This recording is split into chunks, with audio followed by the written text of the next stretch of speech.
놀랍게도 서로 상의한 것은 아닐 텐데 일부 호산나 성가대 곡과 일부 시온 성가대 곡이 똑같은 곡을 가지고 달리 편곡한 버전으로 찬양을 했네요.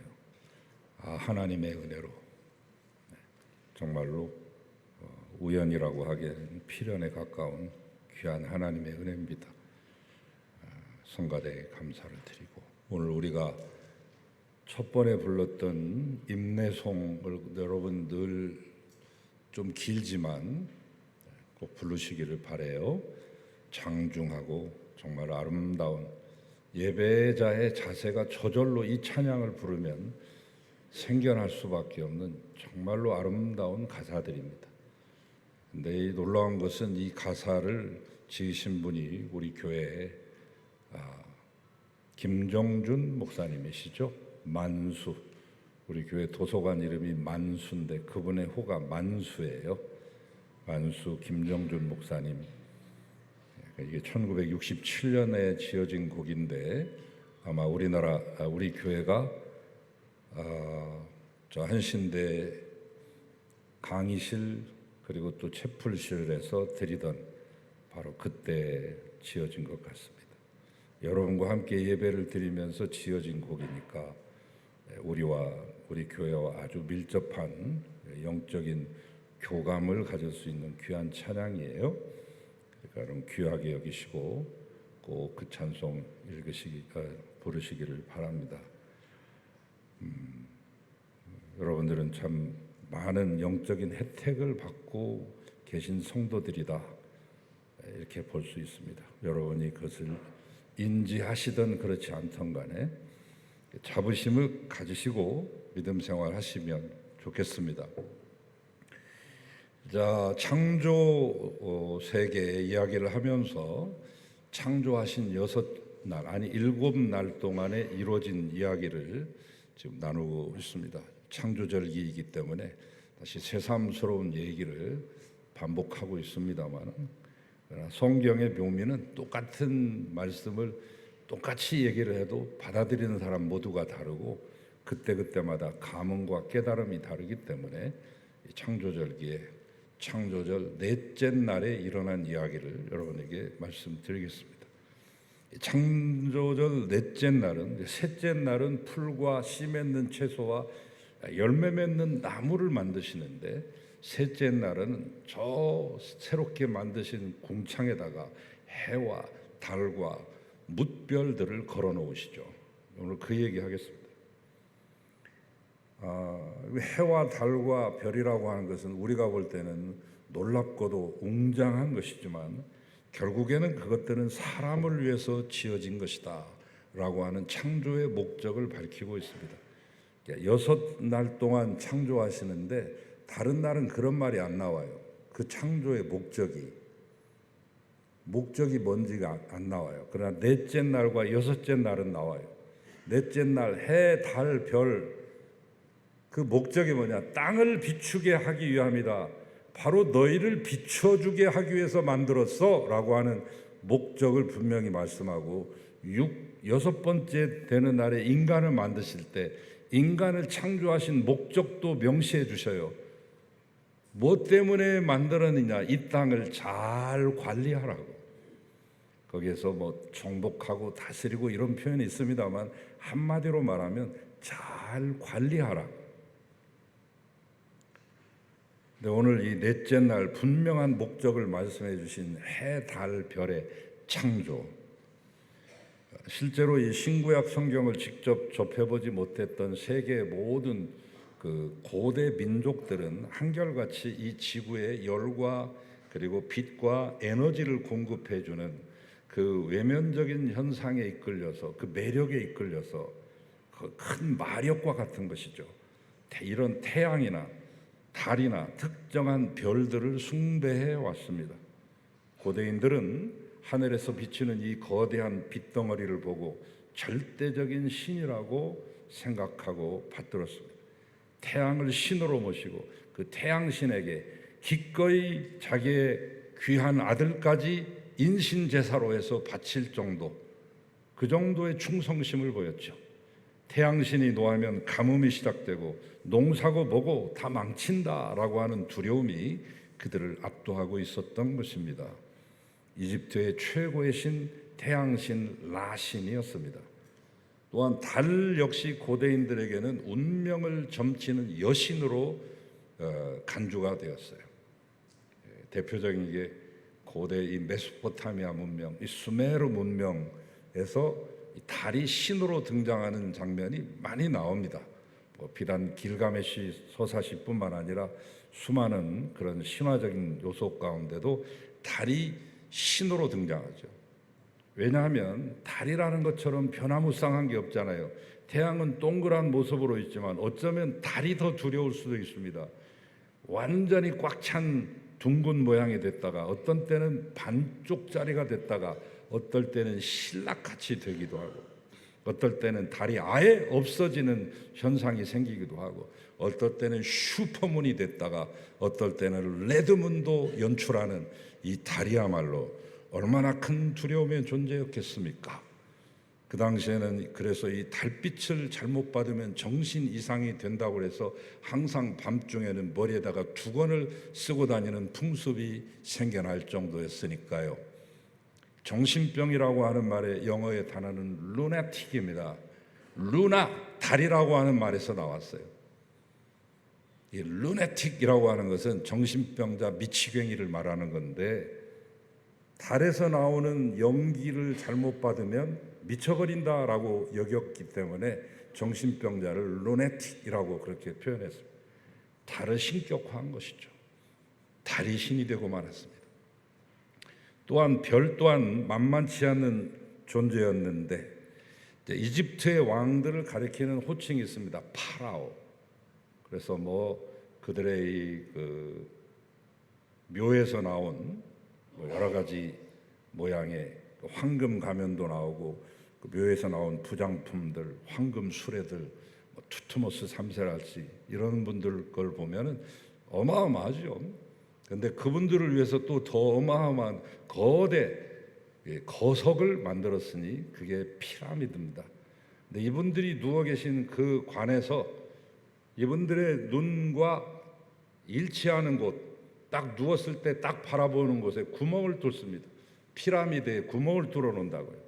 그분들이 보든 안 보든 간에 아무튼 평상시 살아생전에 저 별은 나의 별 하고 딱 점 찍어 놓은 별이 있어요. 파라오들마다 저 별은 내 거야. 그러면 이분이 돌아가시면 그 별을 향해서 반듯하게 누웠을 때 보이는 그 지점을 향해서 구멍을 뚫어 놓습니다. 누워서도 그 별을 바라보라고. 바벨론 같은 경우는 별점으로 유명하죠. 별 하면 동방이 유명하고 그 동방 중에서도 신라라고 하는 나라가 별을 관측하는 데 있어서는 단연 탑이었습니다. 첨성대로 남아있는 저것은 하나의 작은 그냥 장난감 같이 그냥 상징적인 건물일 뿐 세계 이 점성술, 세계 천문학에 있어서 가장 큰 빚을 지고 있는 나라가 우리의 신라입니다. 신라 시대 때 그 기록이 얼마나 정교하고 얼마나 정확한지 지금 천문학자들이 놀래 자빠지고 있잖아요. 아무튼 해와 달과 별 이것들을 숭상하는 수많은 문화들이 생겨져 나왔는데 그러나 성경은 그것들은 신이 아니다라고 하는 것을 선포하는 거예요. 14절에서 18절 절대적인 존재가 아니며 신격화돼서는 안 된다. 왜? 하나님이 만드신 피조물에 불과하고 왜? 그것은 분명한 목적을 지니고 있기 때문에 그 자체로 완전한 것이 아니라 그것이 지향하는 것은 바로 이 땅을 비추기 위해서다. 8번 나와요.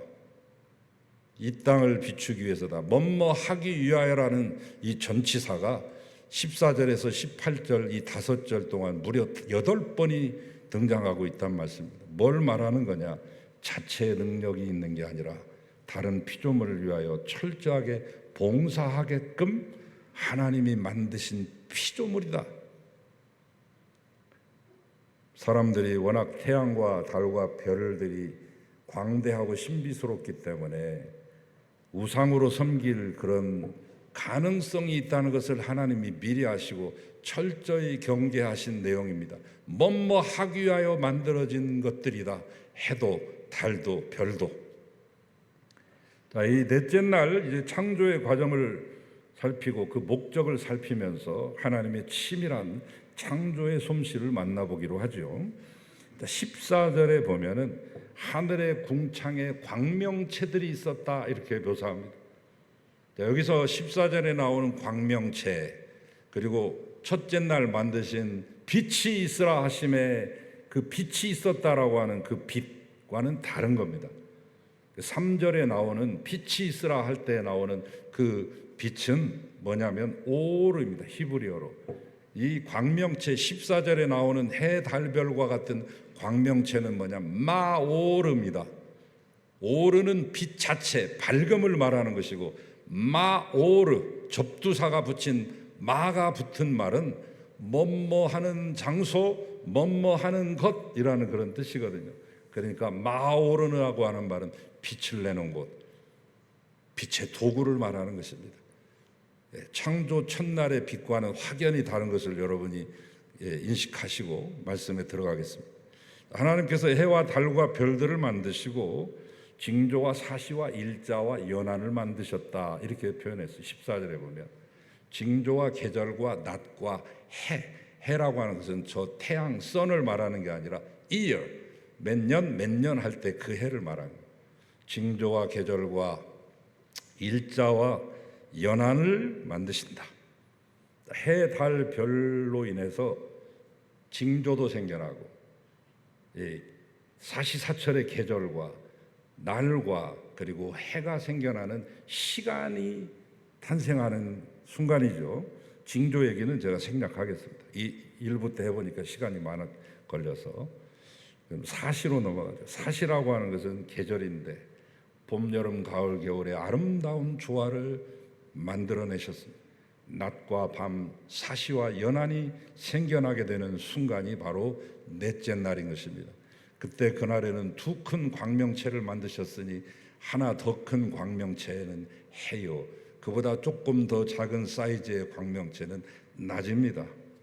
그래서 해는 밤을 주관하며 해는 낮을 주관하고 달이 밤을 주관하게 되죠. 자, 여러분 태양의 크기를 가늠하실 수 있겠습니까? 어렴풋이 짐작으로라도.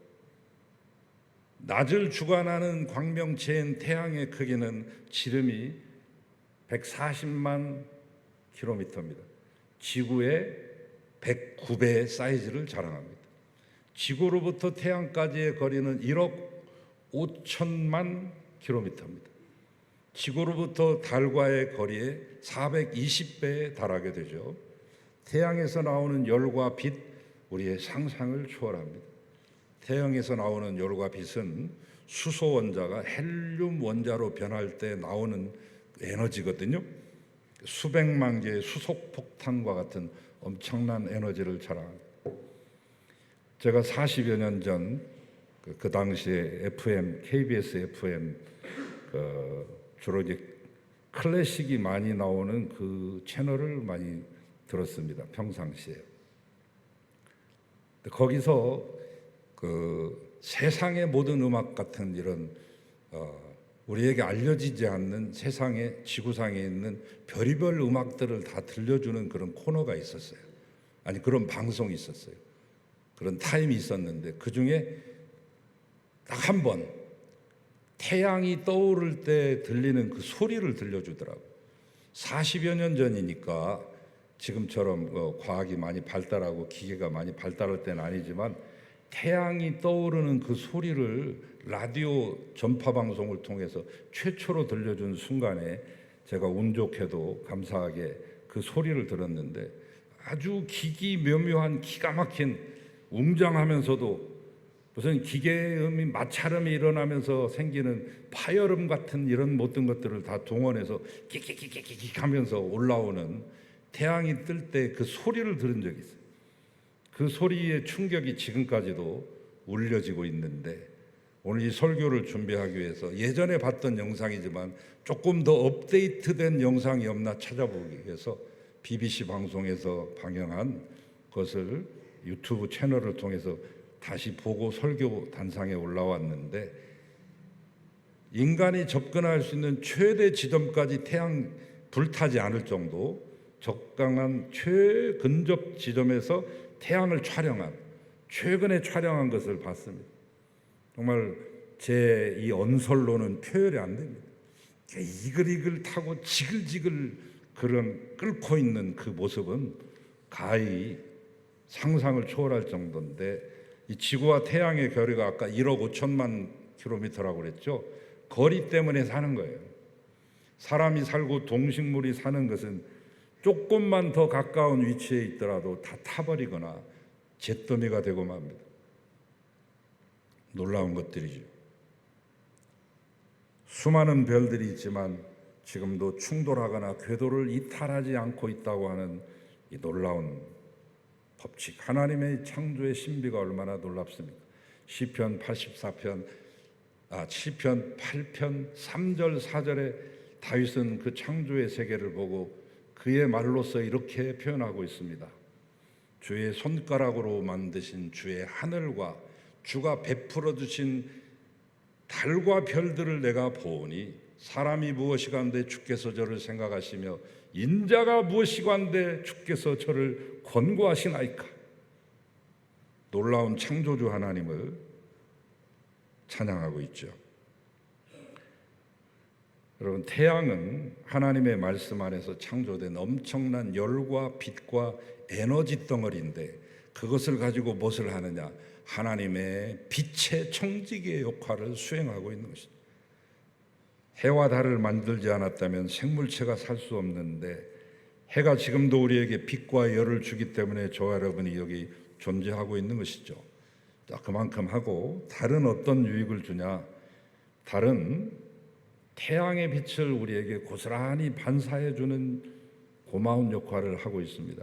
반사되는 빛의 양은 달의 표면 크기에 따라 결정되는데, 달의 지금 현재의 크기가 가장 알맞은 크기래요.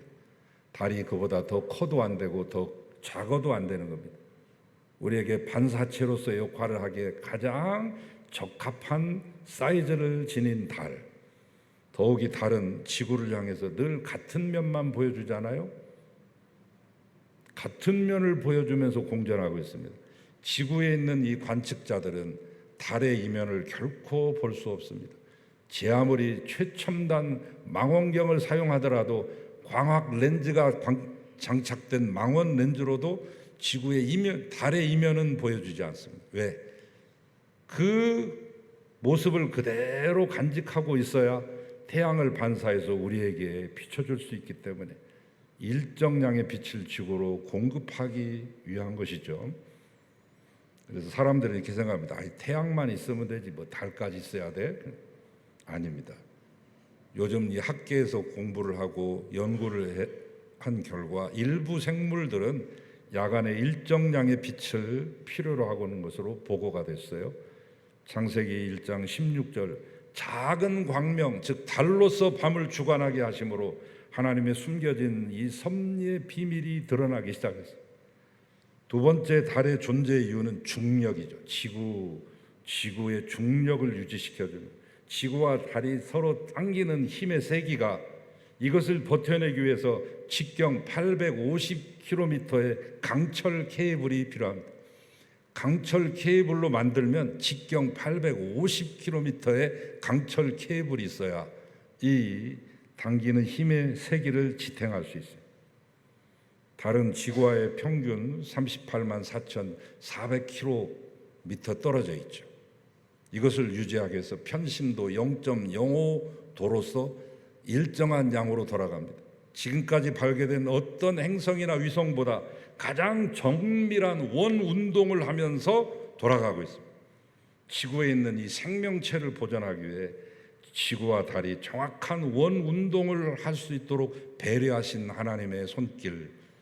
만일 달이 현재보다 10% 정도 지구에 접근해 있으면 그 커진 인력으로 말미암아 바닷물이 대부분의 대륙을 쓸어버리게 되죠. 지구는 더 이상 존재하지 않습니다. 일정한 중력 유지는 그러므로 우리의 삶의 필수 요소, 그것을 가능케 하는 것, 달의 마지막 만드신 목적은 여러 가지가 있으면 이것만 하고 마칠게요. 조류작용. 동일한 달의 한쪽 면이 항상 지구를 향하고 서로의 일정 거리를 유지하면서 그 정확한 정밀한 원운동으로 돌아가고 있는 이유는 조력 때문에, 조력, 조수간만 차이로 일어나는 힘, 이 조력이 있어야 지구가 버티는 겁니다. 달과 지구 사이에서 작용하는 그 인력은 지구 표면에는 조력으로 나타나게 되는데, 조력은 달에 가까운 지표 부분에서 더 강하게 나타나죠. 그래서 달을 향해서 해수면이 부풀어 오르면서 만조를 이루게 됩니다. 반대로 달로부터 먼 지표 부분은 작은 조력을 받게 되며 해수면이 낮아지게 되는 것이죠. 달은 자전하는 지구의 궤도를 돌므로 매일 2번의 만조와 2번의 간조를 만들어줍니다. 여러분, 밀물과 썰물에 의해서 발생하는 바다의 흐름을 조류라 말하고 때로는 해류라 말하는데 절대적으로 필요한 거잖아요. 조류는 대양의 해안과 해협을 정화시키고 해류가 계속 순환할 수 있도록 해서 해양의 정체 현상을 막아줍니다. 정체된 해수의 부패 현상은 소금만 갖고는 안 돼요. 소금만 방부 역할이 안 된다고요. 근본적인 해결이 안 돼요. 산업화로 말미암은 수질의 오염을 고려할 때, 후쿠시마 방류됐던 저 오염수를 고려할 때 조류는 절대적으로 필요하니 새로운 산소의 공급원이 되어서 우리를 살아가게 하고 물속에 있는 생물을 살게 하는 귀하고 아름다운 작용을 하는 것이죠. 성경의 로마서 1장 20절, 창세로부터 그의 보이지 않는 것들은 곧 그의 영원하신 능력과 신성이 만드신 그 만물에 분명히 보여 알게 되나니, 그렇게 말했어요. 만물을 통해서 지어주신 그 만물을 통해서 하나님이 보이지 않는 영원하신 능력과 신성을 담아두셨는데 사람들은 그것을 알아채지 못하고 애써 그것을 부인하려고 지금도 애를 쓰고 생떼를 쓰고 있습니다. 그리고 이렇게 말합니다. 성경은 과학적인 것이 아니야. 엉터리라니까. 성경이 비과학적이고 무지한 책이라고 심히 비난합니다. 성경은 과학책이 아닙니다. 그러나 성경은 과학적입니다. 성경은 과학책이 아닙니다. 그러나 성경은 포과학적, 과학을 포함하고 포괄하는 것. 성경은 초과학적, 과학을 뛰어넘는 세계를 우리에게 보여주고 있죠. 성경이 비과학적이라고 비판하는 사람들이 내세우는 규절이 뭐냐면 대표적인 게 시편 19편 6절 말씀인데 뭔 말이냐면 태양은 이 끝에서 나와 하늘 저 끝까지 운행하며 태양의 온기에서 피하여 숨은 자가 없도다. 이 끝에서 나와 저 끝까지 운행한다. 이거 엉터리다. 중세 카톨릭 교회가 교리를 만들 때 이걸 가지고 천동설을 만들었거든요. 천동설. 지구는 절대 안 움직인다.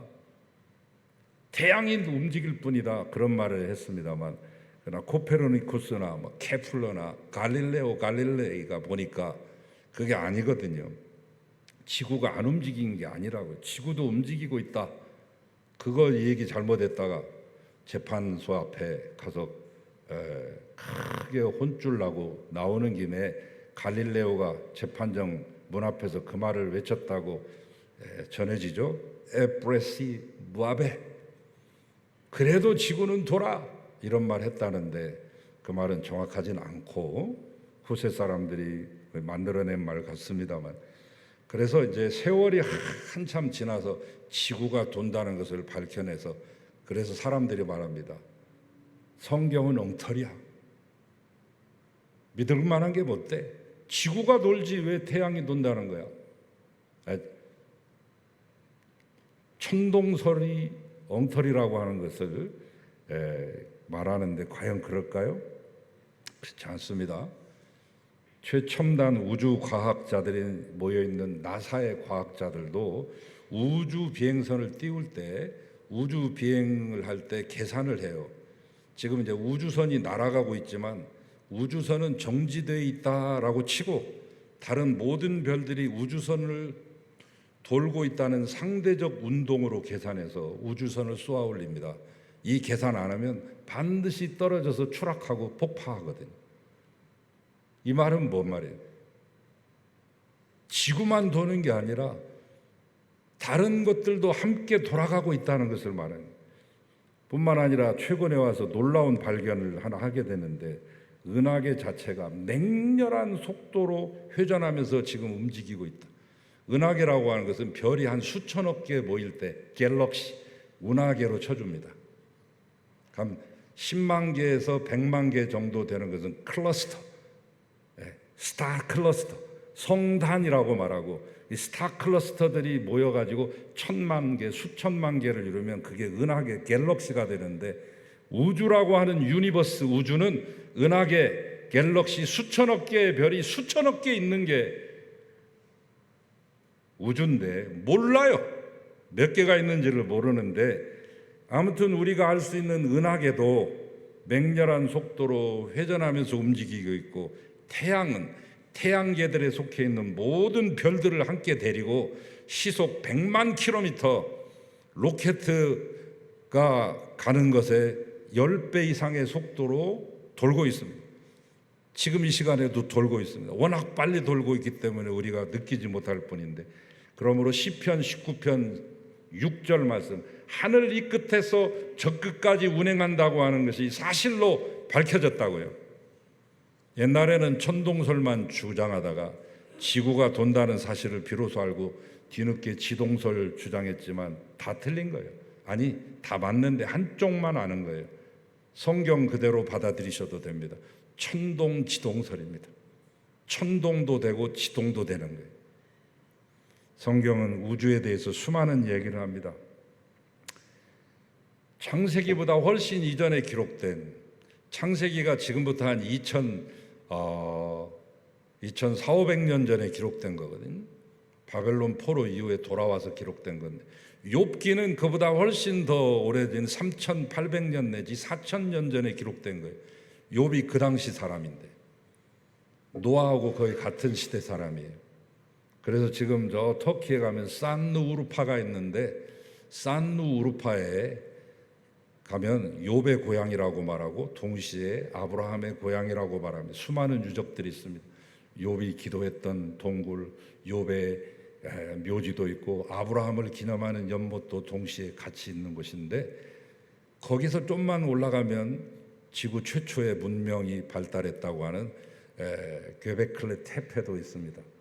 T자형의 거성 문화 형식의 것들이 기둥들이 수십 개가 나왔는데 10분의 1도 아직 발굴 안 한 거예요.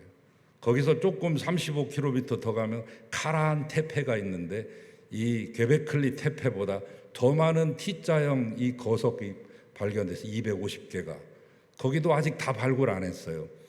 그만큼 문명이 발달해서 12,000년 전에 그러면 거기서 가장 가까운 데 있는 이 욥의 고향 아브라함의 고향이라고 하는 산누우루파는 얼마나 더 많은 그 문명을 가지고 있었겠냐고요.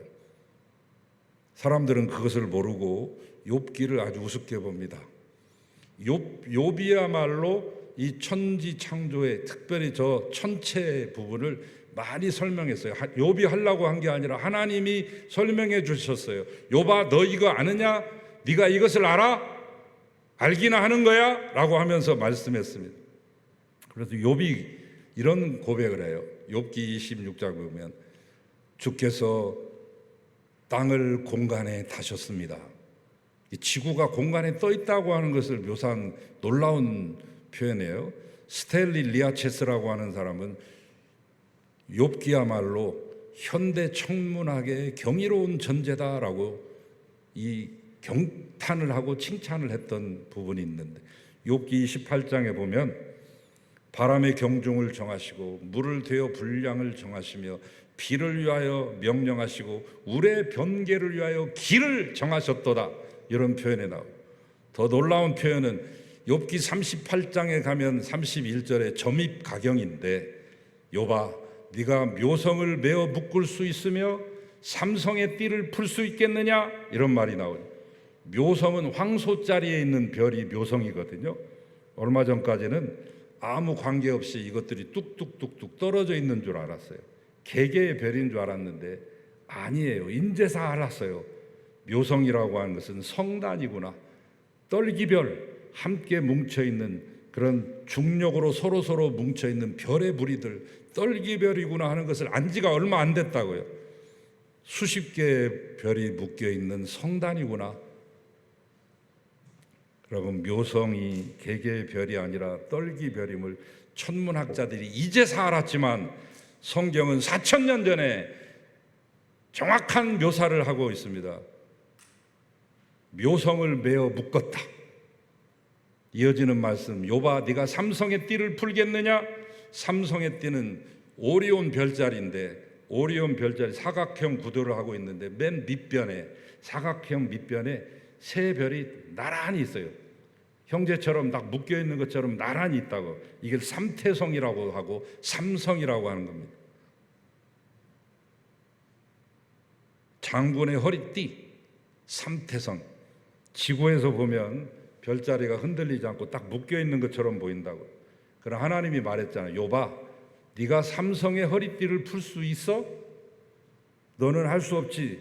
그러나 나는 할 수 있다 하시면서 인간의 나약함과 무지를 지적하셨는데, 요 근래 천체 관측의 결과를 보니까 오리온 자리에 밑변에 있는 삼태성은 지구에서 볼 때만 세 개의 별이 줄 서 있는 것처럼 보이지, 우주 공간에서 입체적으로 보면 다 뚝뚝뚝 떨어져 있는 별들임이 뒤늦게 밝혀졌죠. 즉 삼성의 허리띠는 풀려져 있는 것입니다. 당시의 사람들이 도저히 알 수 없었던 내용이 어떻게 4,000년 전에 이 성경에 쓰여져 있을까? 별 얘기를 안 하면 섭섭하니까 별 얘기는 길게 할 수는 없고 해성만 제가 얘기해요. 해성이 날아가다가 작은 돌들이 지구와 달에 이게 떨어지게 되거든요.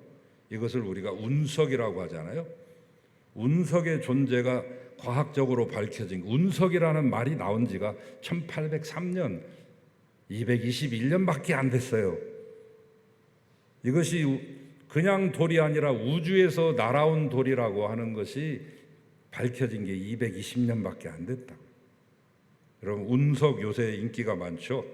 그래서 운석 찾으러 다니는 사람들 많습니다. 돈 된다고 그래서 보통 1g에 5달러 내지 10달러를 받고 더 좋은 성분들이 섞여 있으면 그 이상을 호가하고 부르는 게 값이기도 한데, 얼마 전 중국 땅에 떨어진 그 운석 값이 150억이라고 해서 화제가 됐는데, 여러분도 궁금하시니까 궁금증을 풀어드릴게요. 운석의 주인이 누구냐? 우리나라에서는 주운 사람이 임자입니다. 러시아도 마찬가지예요. 미국은 떨어진 땅의 주인이 임자예요. 그리고 호주는 정부 거예요.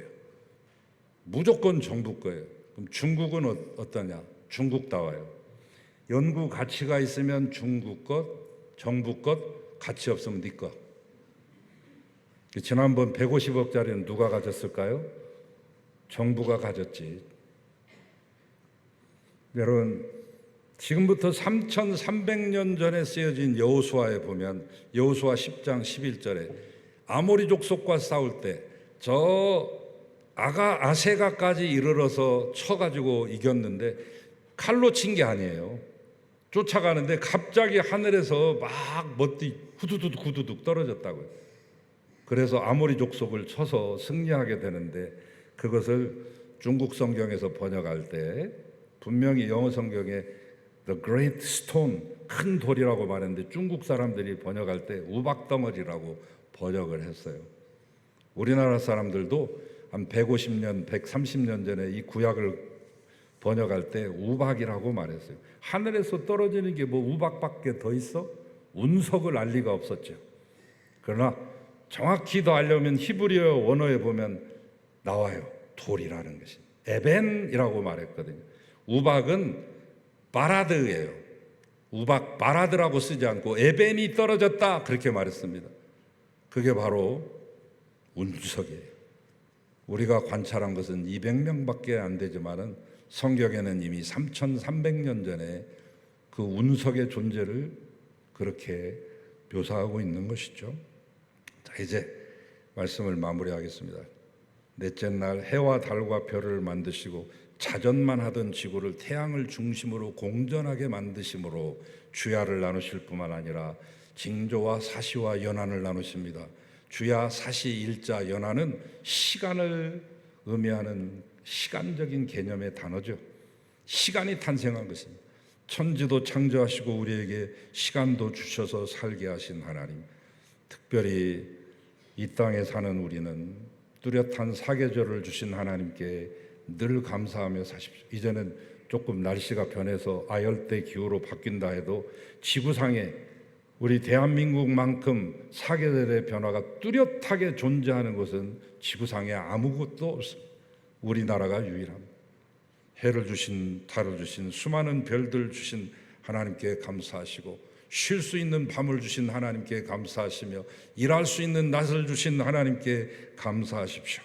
계절과 날과 해와 시간을 주신 그 하나님, 감사함으로 매일매일 승리하시는 여러분들 되시기를 주의 이름으로 축원합니다. 하나님 감사합니다.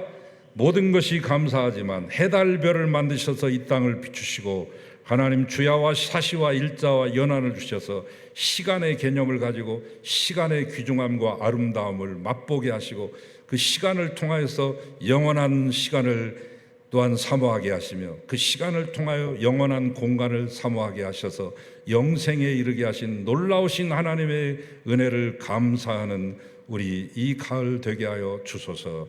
예수 그리스도 이름으로 기도하나이다. 아멘.